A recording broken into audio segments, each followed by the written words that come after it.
दोस्तों, स्वागत है आपका अपने YouTube चैनल रोशन स्टडी इंस्पायर पर।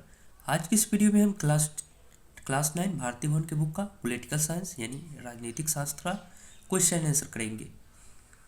चैप्टर 8 का सर्वोच्च न्यायालय। तो वीडियो आगे बढ़ने से पहले हम बता दें आपको कि 1 से लेकर 7 तक हमने क्वेश्चन आंसर करा दिए हैं। आप लोग जाकर प्लेलिस्ट में देख सकते हैं। मैंने 1 से लेकर पूरे चैप्टर 7 तक क्वेश्चन आंसर करा दिए हैं। यूट्यूब बॉक्स में जाकर आप सर्च कर सकते हैं, वहाँ पर आपको मिल जाएंगे इसके प्लेलिस्ट में सभी वीडियो। तो चलिए आज की इस वीडियो में हम इस चैप्टर यानी चैप्टर 8 का क्वेश्चन आंसर करते हैं। चलिए शुरू करते हैं। देख सकते हैं यही आपका बुक हो जाएगा। अब क्वेश्चन आंसर है लघु उत्तरीय प्रश्न और दीर्घ उत्तरीय प्रश्न। 4 प्रश्न इसमें हो जाएगा लघु में और 2 प्रश्न दीर्घ में, यानी छोटा सा वीडियो है, ज़्यादा देर नहीं लगेगा। चलिए शुरू करते हैं। यही होगा आपका 8 प्रश्न 8 चैप्टर का क्वेश्चन आंसर। सर्वोच्च न्यायालय। उत्तर लिखेंगे सर्वोच्च न्यायालय के न्यायाधीश पद के लिए निर्धारित योग्यताओं का वर्णन करें। उत्तर लिखेंगे न्यायाधीशों की योग्यता। पहला में लिखेंगे भारत का नागरिक हो, यानी कि वो भारत का नागरिक होना चाहिए। दूसरा में कम से कम 5 वर्ष तक किसी उच्च न्यायालय या न्यायाधीश रह चुका हो। अब क्या लिखेंगे, तीसरा में लिखेंगे कम से कम, यहाँ पर जो है कम से कम 10 वर्ष तक किसी उच्च न्यायालय में वकालत कर चुका हो। या चौथा में लिखेंगे राष्ट्रपति की राय में कानून का ज्ञाता हो, यानी कि राष्ट्रपति की न्याय मतलब राय में वो कानून का क्या हो, ज्ञाता हो। चलिए दूसरा प्रश्न करते हैं। दूसरा प्रश्न है सर्वोच्च न्यायालय के न्यायाधीश को उसके पद से हटाने के तरीके का उल्लेख करें। तो हटाना है तो कैसे क्या करेंगे, चलिए उल्लेख करते हैं। उत्तर लिखेंगे सर्वोच्च न्यायालय के न्यायाधीश 65 वर्ष की उम्र तक अपने पद पर बने रहते हैं। इससे पहले वे त्यागपत्र देकर हट सकते हैं। संसद द्वारा किसी न्यायाधीश को हटाए जाने का प्रस्ताव पास होने पर राष्ट्रपति उसे हटा सकता है। संसद के दोनों सदनों में अलग अलग सदन के कुल सदस्यों के बहुमत तथा सदन में उपस्थित और मतदान करने वाले सदस्यों के 2/3 बहुमत से ऐसा प्रस्ताव पास होना चाहिए, यानी कि यही होगा आपका उत्तर। चलिए तीसरा प्रश्न पर आते हैं। तीसरा प्रश्न है सर्वोच्च न्यायालय के प्रारंभिक क्षेत्राधिकार का वर्णन करें।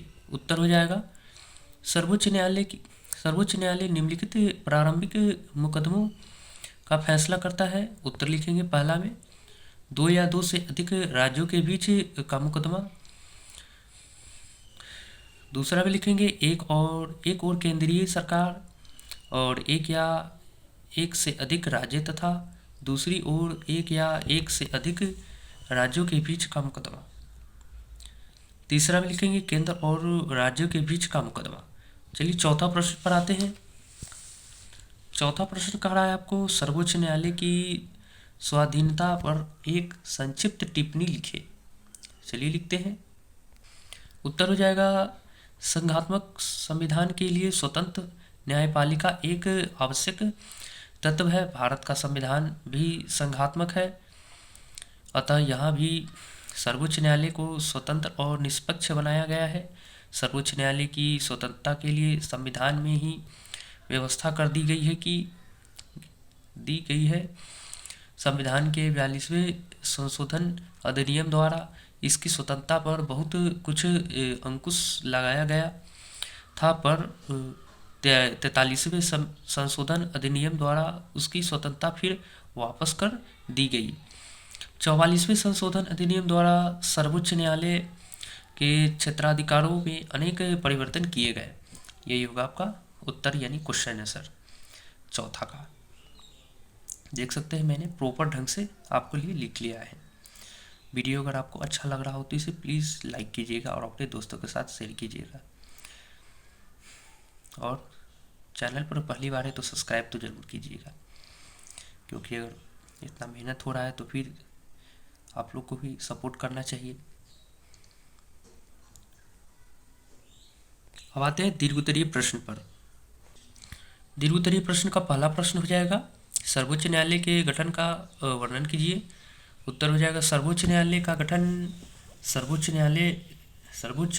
न्यायालय देश के सभी न्यायालयों के ऊपर है, यानी कि सर्वोच्च न्यायालय जो है देश के सभी न्यायालयों के ऊपर है, इसी कारण इसे सर्वोच्च न्यायालय कहा जाता है, यानी सुप्रीम कोर्ट। भारत में सर्वोच्च न्यायालय की स्थापना 26 जनवरी 1950 को की गई। इसका मुख्यालय नई दिल्ली में है। सर्वोच्च न्यायालय यानी सुप्रीम कोर्ट। चलिए आते हैं दूसरा प्रश्न पर। दूसरा प्रश्न यानी लास्ट प्रश्न है। चलिए करते हैं, सर्वोच्च न्यायालय की शक्तियों और कार्यों का संक्षिप्त में वर्णन कीजिए। उत्तर हो जाएगा, सर्वोच्च न्यायालय की शक्तियाँ निम्न प्रकार की है।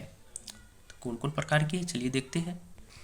देख सकते हैं आप लोग को स्क्रीन पर दिखाई दे रहा होगा सर्वोच्च न्यायालय की शक्ति। पहला में है प्रारंभिक मुकदमा, दूसरा में है अपील संबंधी मुकदमा, तीसरा में है परामर्श संबंधी अधिकार, चौथा में है पुनर्निर्वाचन करने का अधिकार, पांचवा में है मौलिक अधिकारों की रक्षा, छठा में है संविधान की रक्षा, सातवां में है निर्वाचन का अधिकार। अब नीचे लिखा गया है, सर्वोच्च न्यायालय के कार्य निम्न प्रकार है। कार्य क्या है, अब उनके बारे में लिखा गया है।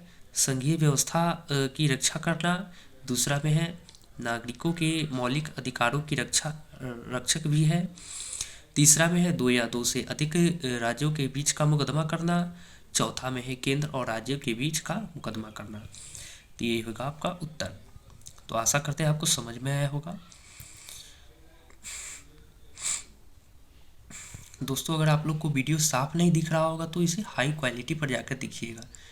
यूट्यूब पे आप लोग को 3 डॉट्स दिख रहा होगा, उस डॉट पर जाकर या सेटिंग में जाइएगा यूट्यूब के, वीडियो वाला चल रहा होगा और उसी में जाकर देखिएगा। वीडियो को हायर क्वालिटी में देखिएगा तो आप लोग को जो है साफ दिखाई देने लगेंगे। वैसे जो है नेटवर्क प्रॉब्लम के कारण नेटवर्क जब दिक्कत हो जाता है तब वो थोड़ा धुंधला दिखाई देता है, लेकिन जैसे ही आपके मोबाइल में नेट आ जाएंगे साफ दिखाई देने लगेगा आपको। तो आप लोग बार बार कमेंट करते हैं कि वीडियो साफ नहीं दिखाई दे रहा है। वीडियो मैंने साफ ही बनाए थे हैं और आपका नेटवर्क प्रॉब्लम है इसीलिए ऐसा हो जाता है। तो अगले वीडियो में हम चैप्टर 9 का क्वेश्चन आंसर करेंगे, राज्य कार्यपालिका।